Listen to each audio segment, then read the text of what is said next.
kunnafoni min bɛ di nanzarakan na o bɛna yɛlɛma aw ye todunkan na a bɛna lase aw ma seeru sila maraka faama fɛ sabula kunnafoni sɔrɔbaliya o ye kunnasiri ye. Maraka faama ka journal banbara bɛna lase aw ma ka sababu ɲuman kɛ malizoom.net ye. Maraka faama i bisimila bi kunnafoniw bɛ cogo di. Fanta Sidibe dongwaru labɛn bɛ fasiri jɛkulu maaw fɛ a bɛna lase ne Seydou Sila maraka faama fɛ. Sorigino dɔgɔnɔkɛ faama k'ale to suya gɔlɛ la bidonya in na ntɛnɛn juillet kalo tile 16 san 2018 kunnafoni bakurubaw filɛ.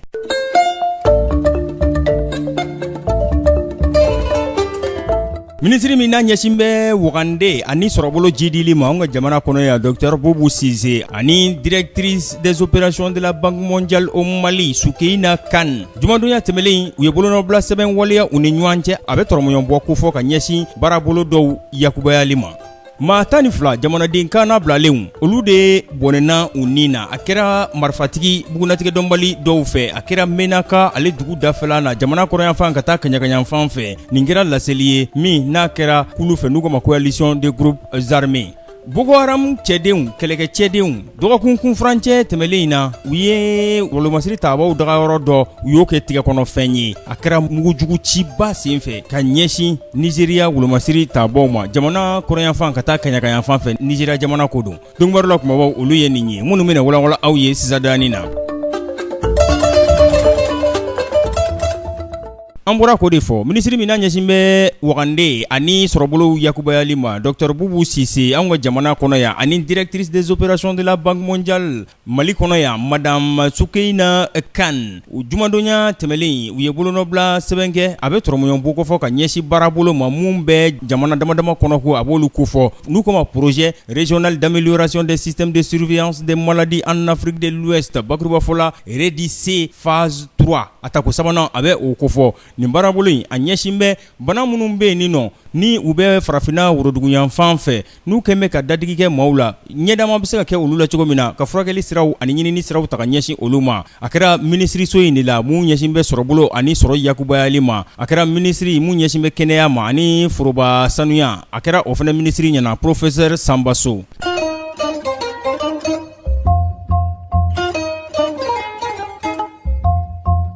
Jamanaden maa 12 jamanaden kana bilalenw ba Maliba kɔnɔ ya olu de fara a kɛra mugujugu ci la jatigɛwale kɛbaa dɔw fɛ minnu bugunatigɛ ma dɔn a kɛra Minaka dugu dafɛla na a kɛra jamana kɔrɔyanfan ka taa kaɲagayanfan fɛ nin kɛra laseli dɔ senfɛ kulu min n'u ko ma coalition des groupes armés ni olu y'o dangɛnɛmaya communiqué in kɔnɔna na i b'a ye k'a fɔ secrétaire général groupe in n'o ye yɛrɛ tanga groupe ye ni Tuaregiw b'a kɔnɔ INGAD ani alliés Gatia ani groupe armé ni o bɛ plateforme kɔnɔna na o ɲɛma Fahad Al-Mahamoud ale de ye nin kumakan in fɔ k'a fɔ mugujugu ci la jatigɛwale kɛbaa dɔw minnu bugunatigɛ ma dɔn olu de filɛ ka nin waleya cɛjugu in k'a taga ɲɛsin maa dɔw ma mun ye jamanaden kana bilalenw ye maa 12 k'u bɔnɛ u ni na a kɛra dugu min yɛrɛ la u ko ma ko India Galan ale bɛ kilomètre 50 bɔɲango Menaka ani woroduguyanfan ni ɲɔgɔn cɛ ni marifatigi bugunatigɛ dɔnbali ninnu u kɔni nana u m'a ɲini fila la dɛ u filɛ ka mugu de jɛnsɛn jamanaden kana bilalenw kan n'olu bɛ siyakulu kɔnɔna na n'u ko ma ko Ifo Golitan ani Idar Fan ka maa 12 k'u bɔnɛ u ni na nin cogoya in na tan mobili 3 olu kɔni jenina fo k'olu sisi camion kelen bɔ o la laseli ale y'o dangɛnɛmaya.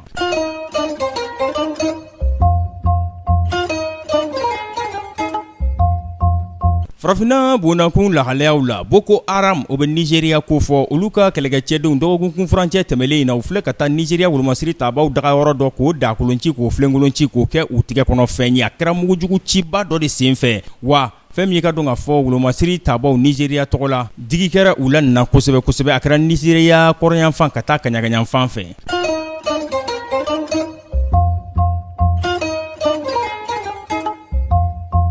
Nanzara jamanaw olu faralen ɲɔgɔn kan olu ka ɲɛma musolaka don sibiridonya tɛmɛlen Libi kɔnɔna na ani tungarangew kumana a kɛra baaraɲɔgɔnya o sira taamali la Libi jamana kɔnɔna na wa u taara yɛrɛ ka taa so dɔ kurubonkari ka taa o waleya ni o bɛ nanzara jamanaw ka so dɔ kofɔ mun bɛ dɛmɛdoɲɔgɔnya ta ka ɲɛsin tungarankew ma ka tila ka dancɛw jamanaw ni ɲɔgɔn cɛ ka ɲɛdama kɛ olu la yaasa tungarankew ka lahalaya u bɛ se k'u dɔn cogo min na gɛlɛya ni taasira minnu bɛ yen ni olu kan ka taama yaasa nɔgɔya ka don u ka lahalaya la olu bɛ se ka waleya cogo min na. nin bɛ dan sigi bi lase olu la Fanta Sidibe Fulamuso a labɛnna fasirijɛkulu maaw fɛ ka lase ne Seyidu Sila maraka fama fɛ Sori Gindo dɔgɔnɔkɛ fama k'ale to suya kɔlɛ la. ni a b'aw fɛ ka segin ka maraka fama ka journal Bambara lamɛn a bɛ taa malizoom.net sanfɛ ale ye cakɛbara bɔlɔlɔ kunnafoni filɛyɔrɔ dɔ ye a laselikɛyɔrɔ don n'u k'o ma ko journal en ligne n'a y'a kɔngɔ malizoom.net a ka cakɛbaranin jufakɔnɔ nɛgɛjuru cakɛbaranin sigita a tata n'a y'a kɔngɔ o filɛ o ɲininikɛyɔrɔ la Google malizoom.net a bɛ sin ka a kunnafoniw bɛɛ ye maraka fama ka journal Bambaraw ziiriw a bɛ se ka mun yira aw denw na u ka lamɛn n'a bɛ ladamu sinsin fo ka taa se poyi ma olu bɛɛ lajɛlen bɛ a sanfɛ a b'u bɛɛ lajɛlen a b'u ye.